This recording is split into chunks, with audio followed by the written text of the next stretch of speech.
अपने नए channel solution for education में आपका खैर मकदम करता हूं। इस चैनल में आपका स्वागत है। Welcome to my new channel. Dear teachers and students, जैसा कि आप जानते हैं कि इस साल कोविड-19 की वजह से 10th क्लास का जो रिज़ल्ट पैटर्न है उसकी अलग से गाइडलाइन हमको महाराष्ट्र गवर्नमेंट ने और एजुकेशन डिपार्टमेंट ने हमको दिया है।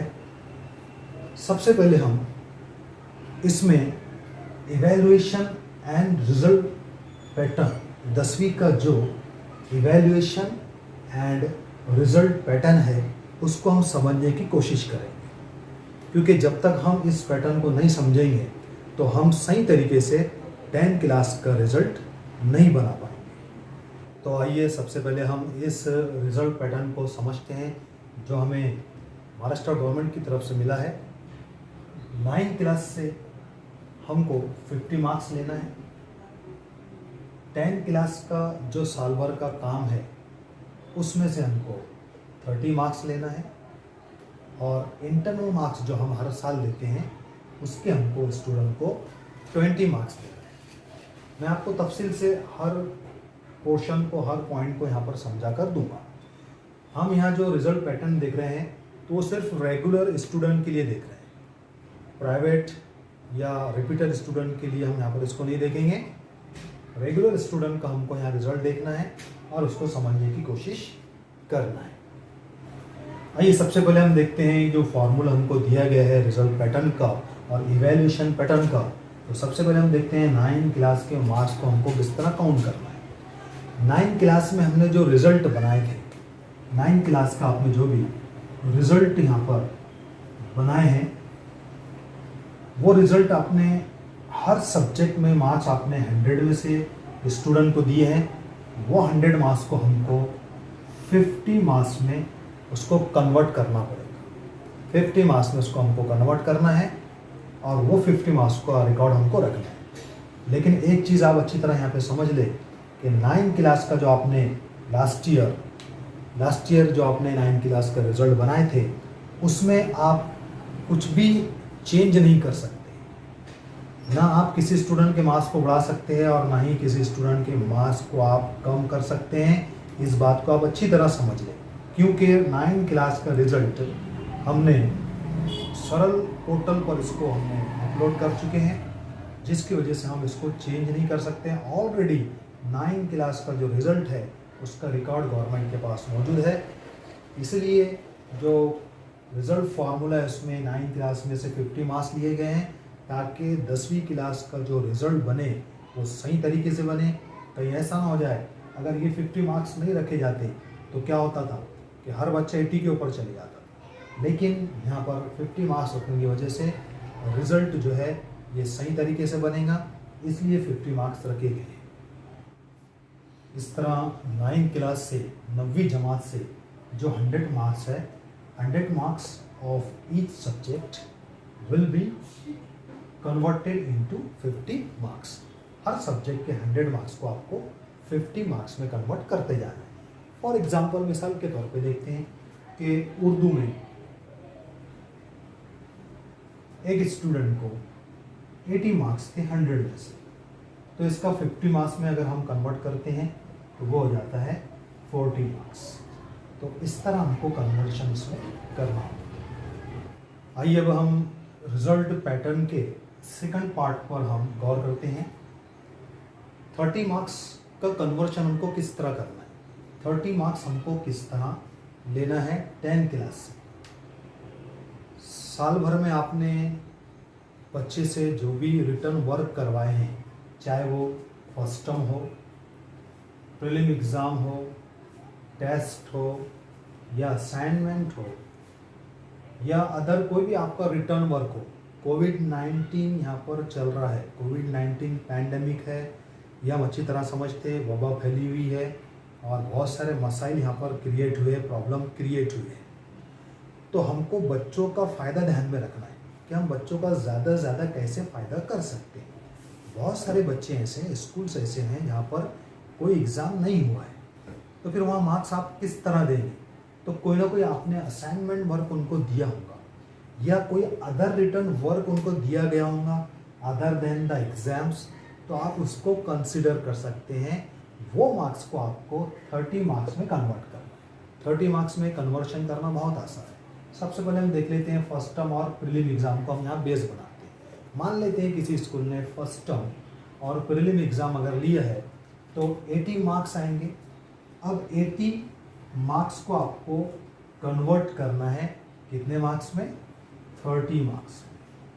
अगर आपने फर्स्ट टर्म और प्रीलिम एग्ज़ाम लिए हैं तब। मान लेते हैं आपने फर्स्ट टर्म या प्रीलिम एग्ज़ाम वगैरह नहीं लिए हैं, आपने कोई टेस्ट लिया था 20 मार्क्स वगैरह का, 20 मार्क्स का आपने टेस्ट लिया, टेस्ट हो गया आपका 20 मार्क्स का, फर्स्ट टर्म या फिर प्रीलिम। तो ये 20 मार्क्स को आपको कितने में कन्वर्ट करना है? 30 में कन्वर्ट करना है। वो फॉर्मूला किस तरह होता है, कैसे कन्वर्शन होता है, ये आपको आता है। हो सकता है कि किसी ने 10 मार्क्स का असाइनमेंट दिया हो अपने साल भर अपने स्टूडेंट को, या 10 मार्क्स का रिटर्न वर्क करवाया हो, तो वो 10 मार्क्स को भी हम 30 मार्क्स में कन्वर्ट कर सकते हैं। कहने का मतलब ये है कि आपको यहाँ पर पूरी सहूलत है कि आपने बच्चों को 10 मार्क्स का या 20 मार्क्स का, इसी तरह से 80 मार्क्स तक का आपने कोई उनसे कोई काम करवाया है, कोई एग्ज़ाम दिया है, तो वो मार्क्स को आप 30 मार्क्स में कन्वर्ट कर सकते हैं। यहाँ पर स्टूडेंट का ज़्यादा से ज़्यादा फ़ायदा हो सकता है। आइए रिजल्ट पैटर्न के अब हम थर्ड पार्ट को भी यहाँ समझ लेते हैं। Internal marks. इंटरनल मार्क्स हम हर साल असेस्ट करते ही हैं, बच्चों को हम इंटरनल मार्क्स देते ही हैं। ये आपको पता है किस तरह देना है, लेकिन कोविड-19 सिचुएशन को ध्यान में रख के काम आप करें, क्योंकि यहाँ पे बहुत सारी चीज़ें जैसे असाइनमेंट वर्क है, प्रैक्टिकल वर्क है, MCQs है, बहुत सारी चीज़ें, इस पर हम थोड़ा डिस्कस करेंगे। फॉर एग्जांपल अगर हम मैथ्स की बात करें तो मैथ्स में आपको इंटरनल मार्क्स 20 मार्क्स के लिए असाइनमेंट देना है मैथ्स 1 और मैथ्स 2 में, और प्रैक्टिकल वर्क या फिर MCQs यानी आप मल्टीपल चॉइस क्वेश्चन का 10-10 मार्क्स का एक पेपर ले सकते हैं। ये आपको समझता है, मैथ्स टीचर को अच्छी तरह इसको समझता है कि कैसे ये इंटरनल मार्क्स को अरेंज करना है। इसके बाद साइंस सब्जेक्ट का देखते हैं। तो साइंस सब्जेक्ट में आपको प्रैक्टिकल बुक कंप्लीट करवाना है, प्रोजेक्ट वर्क है और असाइनमेंट है। क्योंकि प्रैक्टिकल एग्जाम तो होना नहीं है, इसलिए उसकी जगह आपको असाइनमेंट दिए गए हैं 6 मार्क्स के लिए। साइंस 1 में भी 6 मार्क्स है और साइंस 2 में भी 6 मार्क्स है। ठीक है। सोशल साइंस में आप असाइनमेंट या होमवर्क वगैरह दीजिए, या आपने दिया होगा, और MCQs मल्टीपल चॉइस क्वेश्चंस आपको उनको देना है 10 मार्क्स वगैरह के, और उसको आपको उसका असेसमेंट करना है इंटरनल मार्क्स के लिए।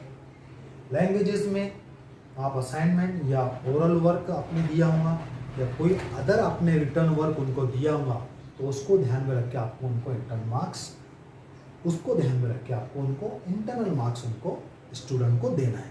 लेकिन यहाँ पर भी आप एक बात का ख्याल रखेंगे कि किसी भी स्टूडेंट का नुकसान नहीं होना चाहिए, यहाँ स्टूडेंट का ज़्यादा से ज़्यादा फ़ायदा होना चाहिए।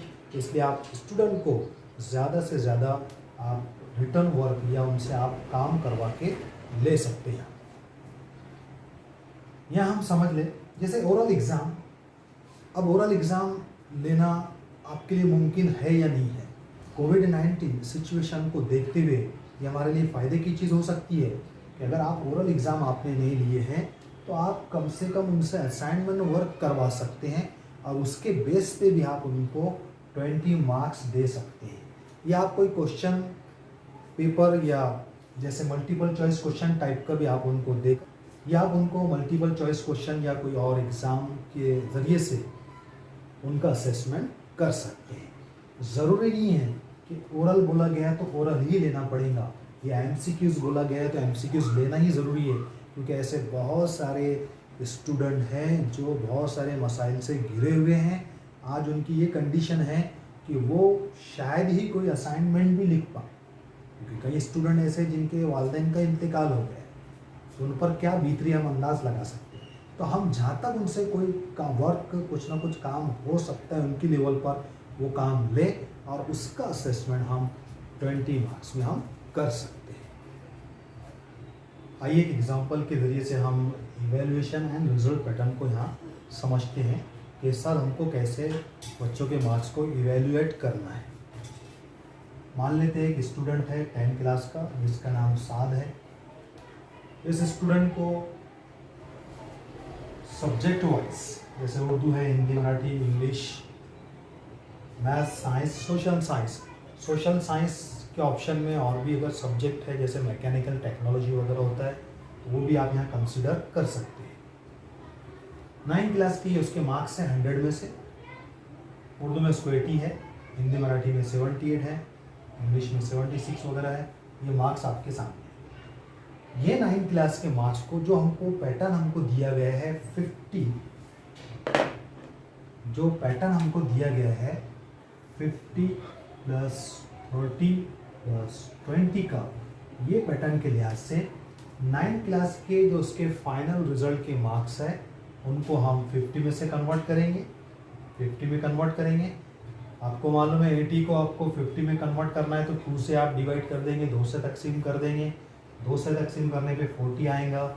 78 को डिवाइड करने के बाद 39 आता है। 76 को 2 से डिवाइड अगर हम करते हैं, ठीक है, तो 38 आता है। और 86 को 2 से डिवाइड करने पर 43 आता है। 88 को 2 से डिवाइड करें 44, 84 को 2 से डिवाइड करने पर 42। ये आपका 50 वाला कॉलम हो गया। अब 10 क्लास में हम मान के चलते हैं, चाहे आपने फर्स्ट टर्म को कंसिडर किया हो या सेकंड या प्रीलिम एग्ज़ाम को कंसिडर किया हो, मान लेते कि ये इस स्टूडेंट के प्रीलिम एग्ज़ाम के मार्क्स ये है। उर्दू में इसको 74 है, जिसका 30 में से जो कन्वर्शन होगा, अब 30 में आपको कन्वर्ट करना है 30 में, तो उसके लिए हम यहाँ पर 2 तरीके से उसको इन 80 मार्क्स में से जो मार्क्स है उसको 30 में कन्वर्ट करने के लिए हमारे पास 2 तरीके हैं। एक तो हम वो मार्क्स को 0.375 से मल्टीप्लाई करें, ज़रब करेंगे, या हम 3/8 से मल्टीप्लाई करें। जैसे हमने अगर 74 को 3/8 से मल्टीप्लाई किया या 0.375 से मल्टीप्लाई किया तो आंसर आपका आता है 28। 28 मीन्स एक्यूरेटली 28 नहीं आएगा, पॉइंट में आएगा, आपका डेसिमल पॉइंट में आएगा, लेकिन आप उसको होल नंबर में, कंप्लीट नंबर में 28 लिखेंगे। तो इस तरह से 70 मार्क्स का जो कन्वर्शन है वो 26 में होगा। 64 का कन्वर्शन 24 में आएगा। जैसे 64 है यहाँ, 64 इंटू 3/8 अगर आप लेते हैं, 8 1 ज़ा 8, 8 8 ज़ा 64 और 8 टिया 8 3 ज़ा 24, 24 आता है। इस तरह 64 को हमने कन्वर्ट कर दिए 30 में इस तरीके से। 73 का कन्वर्शन 27 में होगा। 71 का कन्वर्शन 27 में होगा। और 80 में से 72 अगर वो मार्क्स लेता है स्टूडेंट तो उसके जो नंबर आएंगे वो 27 आएंगे 30 में से। तो ये हो गया आपका 30 में कन्वर्शन। ये हमारा सेकंड कॉलम है। थर्ड कॉलम जो इससे पहले आपको मैंने बताया था कि इंटरनल मार्क्स, जो आप इंटरनल मार्क्स देंगे वो डायरेक्ट आपको आप लिख सकते हैं यहाँ पर। मान लेते हैं कि ये स्टूडेंट थोड़ा अच्छा स्टूडेंट है, सिंसियर स्टूडेंट है, तो आपने इसको आउट ऑफ मार्क्स दिए हैं या इसने आउट ऑफ मार्क्स लिया है पूरा वर्क करके, तो हर सब्जेक्ट में इसको 20 मार्क्स मिले हैं। अब हम यहाँ सब्जेक्ट वाइज टोटल करते हैं। इसके लिए हम ये कॉलम 50 वाला, 30 वाला जो कॉलम है इसको ध्यान में रखेंगे, और 20 वाला जो ये आपका 20 मार्क्स का कॉलम है इसको आपको टोटल करना है। उर्दू में इस स्टूडेंट के जो टोटल आया है वो 88 मार्क्स आए। हिंदी मराठी में 85 मार्क्स आए मान लेते हैं, और इंग्लिश में उसके 82 मार्क्स है। मैथ्स में 90 मार्क्स उसको मिले हैं। साइंस में 91 मार्क्स मिले हैं, और सोशल साइंस में उसने मान के चलते हैं 89 मार्क्स लिया है। तो ये जो मार्क्स आपका टोटल आया 100 में से इस तरीके से, तो ये आपके फाइनल मार्क्स होंगे जो आपको 10 क्लास के लिए या एसएससी एग्ज़ाम के लिए आपको ये मार्क्स को कंप्यूटर के ज़रिए से, इंटरनेट के ज़रिए से गवर्नमेंट की जो आपको बोर्ड की वेबसाइट दी जाएंगी उसमें आपको ये मार्क्स अपलोड करना होगा, और ये सारी चीज़ों का आपको यहाँ पर रिकॉर्ड भी रखना होगा। ये तो हमने इससे पहले वो सब्जेक्ट देखे जो कंपलसरी सब्जेक्ट थे। अब हम देखते हैं हमारे ऑप्शनल सब्जेक्ट जो है, ग्रेड सब्जेक्ट जो है, उसमें आपको क्या करना है। तो गवर्नमेंट की गाइडलाइन के हिसाब से जो उसमें दिया गया है कि आपने साल भर जो भी काम उसमें, जैसे फिजिकल एजुकेशन है, आर्ट एंड एप्रिसिएशन का वर्क है, उसमें आपने जो भी साल भर वो बच्चों से काम कराया होगा, तो उसके मार्क्स के हिसाब से आपको उनको यहाँ ग्रेड देना है। चाहे वो स्टूडेंट ए ग्रेड लेगा या बी ले सकता है या सी, या जो भी उसको ग्रेड मिलता है, तो वो डिपेंड करेगा उसके साल भर का जो उसने वर्क किया है इन ग्रेड सब्जेक्ट में, उसके लिहाज से उसको ग्रेड दिए जाए। आइए अब हम देखते हैं कि हमको कौन कौन से यहाँ पर रिकॉर्ड को महफूज रखना है, बचा के रखना है। तकरीबन 18 महीने हमको ये रिकॉर्ड को संभाल के रखना होगा, यानी 18 मंथ्स के लिए, या मतलब ये 18 मंथ्स के लिए मतलब 1.5 साल आपको ये रिकॉर्ड को संभाल के रखना है। 9 क्लास का जो आपका रिजल्ट है उसको आपको संभाल कर रखना है। 9 क्लास के जो भी पेपर्स है, रिटर्न मटेरियल्स है स्टूडेंट का, उसको आपको संभाल के रखना होगा। मार्कशीट है और भी जो पेपर्स है और बहुत सारी चीज़ें उसको संभाल के रखना होगा। 10 क्लास में जो पेपर लिए गए हैं, असाइनमेंट है, रिटर्न वर्क्स है, प्रैक्टिकल है, प्रोजेक्ट वर्क है, उसको हमको एज इट इज़ संभाल के रखना होगा। इसी तरह से इंटरनल मार्क्स जो आपने स्टूडेंट को दिए हैं उसका भी आपको रिकॉर्ड मेंटेन करके रखना होगा। इसकी एक कॉपी हमको बोर्ड में भेजना है, इंटरनल मार्क्स और पूरे मार्कशीट की, और दूसरी कॉपी जो है हमको अपने स्कूल या कॉलेज में इसको यूज करके रखना है। इस वीडियो का हमारा जो सेकंड पार्ट है अब वो हमको देखना है CET एग्ज़ाम या common entrance test for 11th class admission. आपको पता है कि 11th क्लास एडमिशन के लिए गवर्नमेंट ने जो है CET एग्ज़ाम का अनाउंसमेंट किया है। CET एग्ज़ाम होना है। CET एग्ज़ाम क्यों लेना ज़रूरी है? ताकि किसी भी बच्चे का कोई नुकसान ना हो, किसी बच्चे के साथ नाइंसाफ़ी ना हो। तो CET एग्ज़ाम के थ्रू स्टूडेंट मेहनत करेंगे और वो एग्ज़ाम के एतबार से उनको एडमिशन मिलेगा।